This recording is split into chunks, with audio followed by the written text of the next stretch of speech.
3 days after I buried my mother, my father-in-law sat down at my kitchen table, folded his hands like he was about to say grace, and slid a cashier's check across to me. $500,000. I remember staring at it for a long time, long enough that he cleared his throat, long enough that I heard the refrigerator hum, long enough that I thought about my mother's hands, how cold they felt the last time I held them at the hospital. And I thought, this man is sitting in my house 3 days after I said goodbye to the only person who ever really saw me, and he is trying to buy me. It's a generous offer, he said. His name is Clifton. Clifton Walsh. Built half the commercial real estate on the east side of the city, and never let anyone forget it. You're a smart woman, you know what this is. I knew exactly what it was. I just didn't let him know that I'd been waiting for it. I should back up. I met my husband at 26. I was working as a forensic accountant at a mid-sized firm downtown, the kind of job that sounds impressive at dinner parties, until people realize it mostly means sitting in conference rooms reviewing ledgers for evidence of fraud. My husband thought it was fascinating. He used to say I had a mind like a steel trap. I thought that was a compliment. It took me a few years to understand he mostly liked the idea of me, liked telling people his wife could find a lie in a balance sheet from across the room, but didn't actually want me using that skill anywhere near his family's finances. His name is Weston. Weston Walsh. 34, charming in the way that men with money learn to be charming. Easy smiles, the right amount of eye contact, just humble enough in public to seem trustworthy. His father is Clifton. His mother is a woman named Heloise who hosts charity luncheons and refers to me, still after 6 years of marriage, as Weston's wife, as if my name is too much effort to remember. I want to be fair. The first 2 years were good, or at least they felt good. We bought a house in a neighborhood I loved. I kept my job. We talked about having kids someday in that vague, happy way people do when someday still feels safe and far away. Then his father's company started having problems. Walsh Commercial Properties had been a local powerhouse for 30 years. But Clifton had gotten sloppy, or greedy, or both, and somewhere in the decade before I came into the picture, certain things had been done to the books that were not exactly legal. I didn't know this when I married Weston. I found out the way I find out most things, by accident, and then by paying very close attention. It started small, a discrepancy in a property sale that my husband mentioned offhand one night, a number that didn't match a number I'd half remembered from a document I'd glanced at 2 years earlier. I didn't say anything. I'd just started paying attention the way I'd been trained to, quietly, systematically, without telling anyone what I was doing. By the time my mother got sick, I had 2 years of notes. I want to say that I did it because I suspected something was coming. That's partly true, but the fuller truth is that I did it because I needed something to focus on while the person I loved most in the world was disappearing. My mother had early onset Parkinson's, and then she had a fall, and then complications, and then, over 18 months, she was just gone, degree by degree. Until one Tuesday morning in February, I got the call from the care facility and I sat in my car in a parking garage for 45 minutes before I could drive. Weston was in Phoenix on a business trip. He sent flowers. I'm not saying that to be cruel. I'm saying it because it mattered. It mattered when it happened, and it mattered later, when I was sitting across from his father at my own kitchen table, looking at a check with a lot of zeros on it. Weston needs to move forward, Clifton said. He picked up the check when I didn't touch it and set it down again closer to me, as if proximity would help. You two want different things. You know that. This doesn't have to be ugly.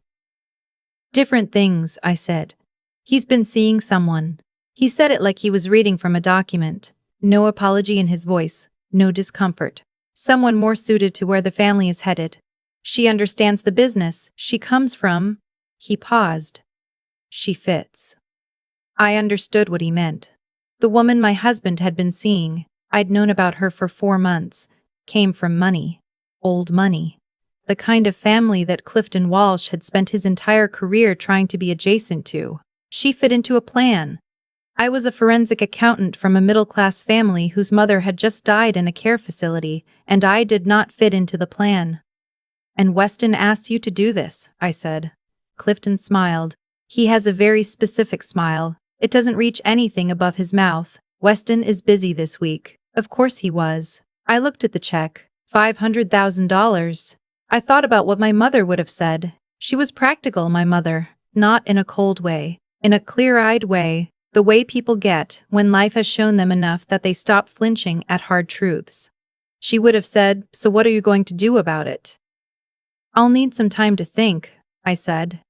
Clifton nodded like that was the right answer and stood up. At the door he turned back.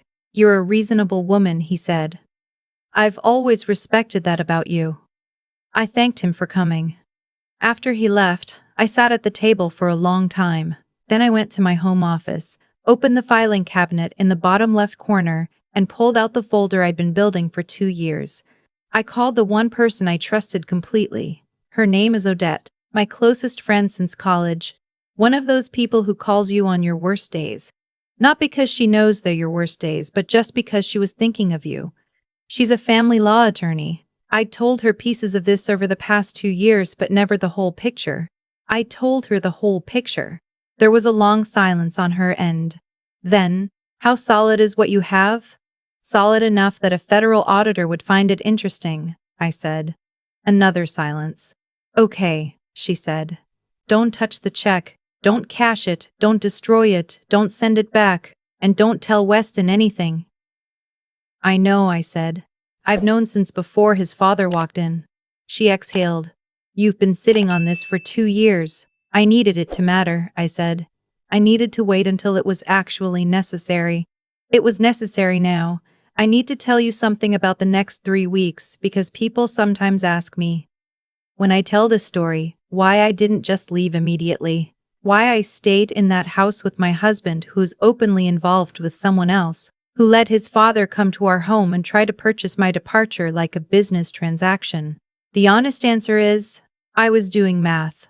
Not just financial math, though there was a lot of that. I mean the math of what I actually needed to protect myself. Because I had seen enough of what money and lawyers can do to a person who doesn't prepare. I had watched professionally what happens when someone walks out the door before they understand what they're walking away from and what they might be walking into. I had no children to complicate things, but I had 6 years of my life and I had my own career and I had a level of exposure to Walsh commercial properties. As a spouse, as someone who had been invited into board dinners and shown documents and CE'd on emails that I needed to understand before I made any move. So I prepared. I contacted a forensic accounting colleague I trusted and walked her through the documents without revealing names. I called a tax attorney in another city who had no connection to Clifton Circle. I met with Odette 3 more times. I made sure everything was filed, dated, documented, and stored in 2 locations. And then, 5 weeks after Clifton Walsh sat at my kitchen table, I filed for divorce. I did it on a Wednesday. I remember it was raining. I drove to the courthouse myself, filed the paperwork, and then I called Weston from the parking lot. "I filed for divorce," I said. "You'll be served this afternoon." A pause. "That was you moved fast." "I did," I said. "My father said you were thinking it over." "I was," I said. "I thought it over." There was a longer pause and I could hear something shift in his voice. The first crack, I think, in the smoothness. "The check. I didn't cash it," I said. "I want you to know that. Your father can have it back." "Then what do you want?" he said. And there it was, the genuine confusion. The honest bewilderment of a man who had never once considered that I might want something other than what I'd been offered. "I want what the law says I'm entitled to," I said. "That's all." I hung up. Now here is the part of the story I want to be careful about because I don't want it to sound like revenge. It wasn't revenge, it was documentation. During the divorce proceedings, as part of the financial discovery process, I submitted, through my attorney, properly, through the correct channels, a request for full disclosure of Walsh Commercial Properties financial records for the past decade. This is a standard part of marital asset discovery when one spouse has significant holdings in a family business, which Weston did. What came back in that discovery process, reviewed by the attorneys and then by independent accountants, and then quietly flagged to the appropriate regulatory bodies, was not something I manufactured. It was something that had always been there. I had just known where to look. I am not going to describe the specifics of what they found, partly for legal reasons and partly because the details are genuinely boring unless you work in finance. What I will say, is that the Walsh family's attorney called Odette 4 days after the discovery filing with a very different tone than any previous communication, and that the settlement offer that came through the following week was substantially different from a cashier's check for $500,000 slid across a kitchen table. I also want to tell you about Weston's sister, because she matters.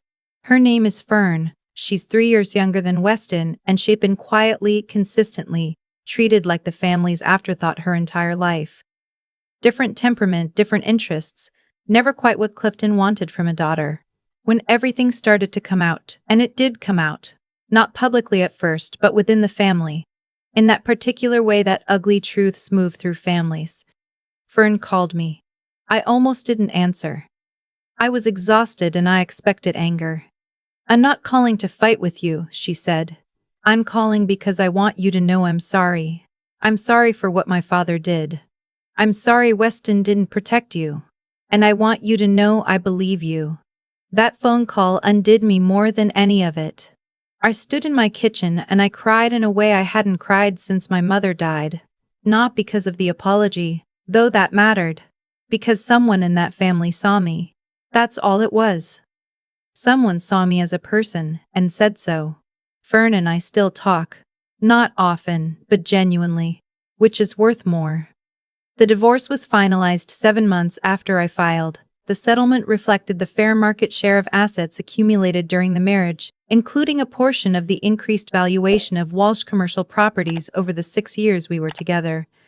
Valuation that, as it turned out, had in part been inflated by certain financial practices that were now under regulatory review. The attorneys negotiated. There were several weeks where I would have described myself as holding my breath every morning. Odette was extraordinary. I don't know what I would have done without her. Clifton Walsh retained his attorneys and managed, as powerful men often do, to avoid the worst of what could have happened. But Walsh commercial properties went through significant restructuring. Several properties were sold.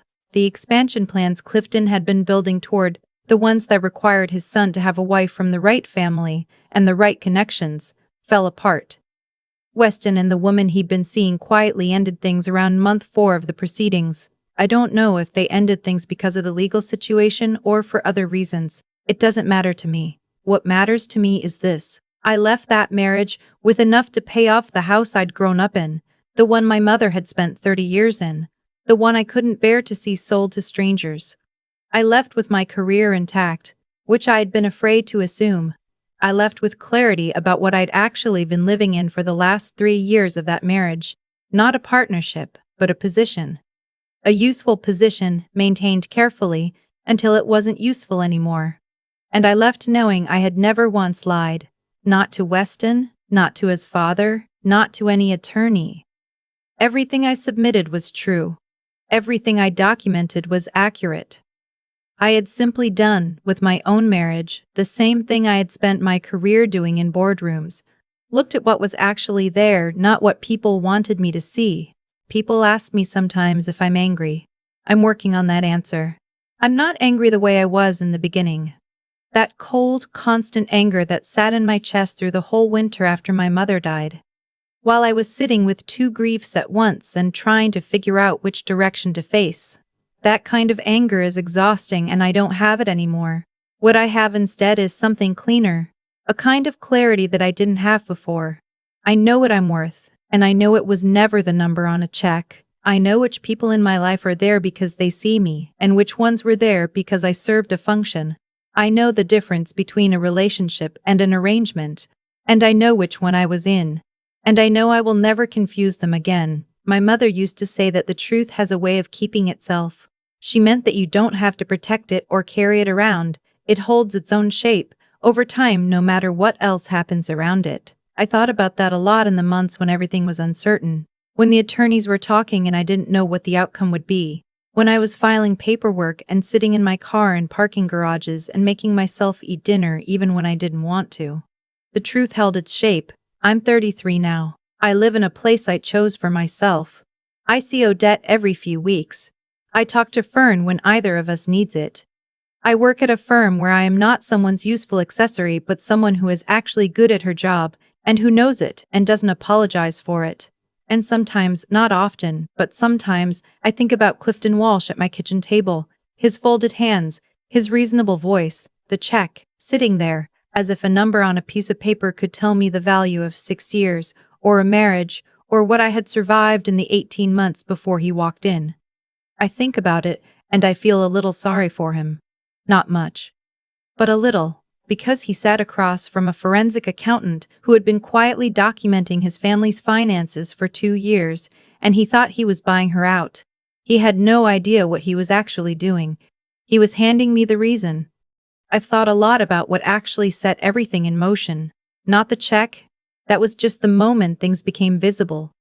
What set it in motion was years earlier when I started paying attention and nobody knew I was doing it. There's something people don't talk about enough, which is that the way you handle the quiet years matters more than how you handle the crisis. Clifton Walsh thought he was dealing with a grieving woman who was 3 days out from burying her mother and emotionally unprepared to fight back. And he was right that I was grieving. He was right that I was exhausted. What he miscalculated was that grief and preparation are not opposites.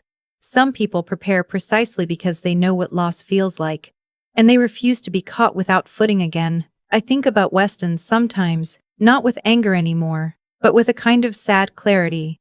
He was not a cruel person, exactly. He was a person who had been taught, very consistently, that the people around him existed in relation to what they could offer him. His father built that in him brick by brick, the same way Clifton built everything, methodically, with an eye toward return on investment. Weston never learned to see me as a person separate from my usefulness. That's not entirely his fault, but it is entirely his consequence, because here is what I have come to understand. The way we treat people when we think they have no power is exactly what determines what happens when the power shifts. Clifton sat at my table and spoke to me the way you speak to someone you have already decided doesn't matter. He was efficient and almost polite about it, which in some ways was worse than cruelty. It meant he hadn't even considered that I might have something to say about it. That is a specific kind of disregard, the kind that doesn't bother being unkind because it doesn't bother to see you at all. And that disregard is what cost him, not me, not some outside force. Him. His own certainty that I was a problem with a clean solution. His own confidence that money could close the book on a person. The outcome of what happened to Walsh Commercial Properties, to Weston's plans, to Clifton's expansion. That all came from seeds Clifton planted himself, long before I ever started taking notes. I want to be honest that the hardest part of this wasn't the legal process or even the loneliness of those months. The hardest part was letting go of the version of my life I had thought I was building. That is its own grief. Separate from losing my mother. Separate from the marriage ending. It is the grief of a future that turned out to be a story you told yourself. I had to mourn that. I don't think you can move forward without doing that work. What I kept, what nobody could take, was what I knew about myself. That I was good at my work. That I was honest even when dishonesty would have been easier. That I had a friend in Odette who showed up without being asked. And that somewhere in that family there was a person named Fern who had the courage to call me and say she was sorry. Those things are not small. I held on to them on the days when everything felt uncertain. I am not the same person I was when Clifton walked through my door. I'm not trying to be. What I am is clearer. More settled in what I actually value, and less patient with anything that asks me to be less than I am. That, in the end, is the only thing worth keeping from any hard chapter, not the settlement, not the outcome, not even the satisfaction of having been right. Just the knowledge, earned the slow way, of who you actually are when everything else is stripped away. I know who I am now. I didn't fully know before. That is worth something no check could ever match.